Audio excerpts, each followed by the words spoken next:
But young people that are seeking to kind of start looking at these more professional opportunities, I definitely think like it does not hurt to reach out to people. And what I found is like people are very excited to talk about what they do to young people. Like if you just reach out to your teacher, someone in your community that inspires you, that maybe holds a job that you're interested in, that does something that, you're curious about, simply like asking and saying like, "Hey, tell me more about, you know, why you got into teaching or, why you got into whatever it is they did or like what was your time like in law school or when did you first learn how to fix cars?" Like people are really excited about that. They want to talk about their obsessions. Yeah. That's I People think love being able to tell stories about themselves. It's yeah, fun. they do. People love talking about themselves. I mean, I'm doing it right now. So I think like, kind of coming at it from a place of like just holding that confidence that if anything, you're going to learn. Like just that's just like the worst case. That's not You necessarily the win or worst you case scenario, learn. but yeah, You you win or win you or you learn. learn. You never Exactly. lose. You never Yeah. lose. So the biggest thing I'd love to be able to give our listeners to be able to, summate all your incredible experiences is like if you could speak back to your 14, 15-year-old self and be like, hey, you're gonna go through some challenges here and there's gonna be some hard times, but like look at the life that's gonna come of this and you're gonna be able to come out of this stronger than ever. How would you advise a young person to be able to navigate the challenges of teenage years these days? Yeah. I think, being a young person this like in this day and It's age really hard. is very challenging, and like we are shouldering the burdens of the world, and it's a lot and it can feel very lonely and isolating. The biggest piece of advice that I'd give to my younger self and give to younger people is that you're going to hear so often that there are things that you can do to change it.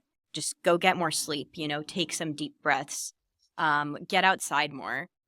Like those are things that you're hearing all the time, and it's like yes, they can fix things in the immediate, but there are so many issues out there that are systemic, and by simply focusing on getting more sleep, we aren't fixing it.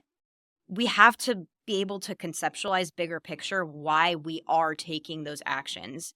What is like the bigger overarching why?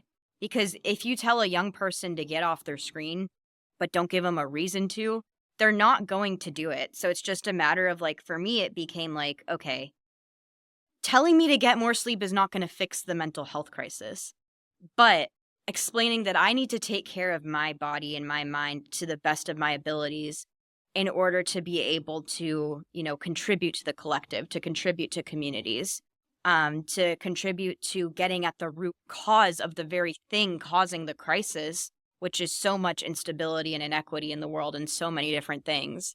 If you tell me that me doing that will contribute to the actual root cause, that makes a lot more sense for me. So I guess that's what I tell my younger self is to not lose sight of that. To not lose sight of the fact that like that narrative is constantly being pushed. People are constantly trying to put individualized band-aids on communal, intergenerational, systemic bullet holes. And like the greatest power that you can have as a young person is remembering that that is what's happening, and remembering your place. And it's a lot of pressure. It really is. But I think like it can feel like that pressure is going towards something good, and towards something fulfilling and towards something sustainable, um, when you don't lose sight of kind of like that systemic underpin.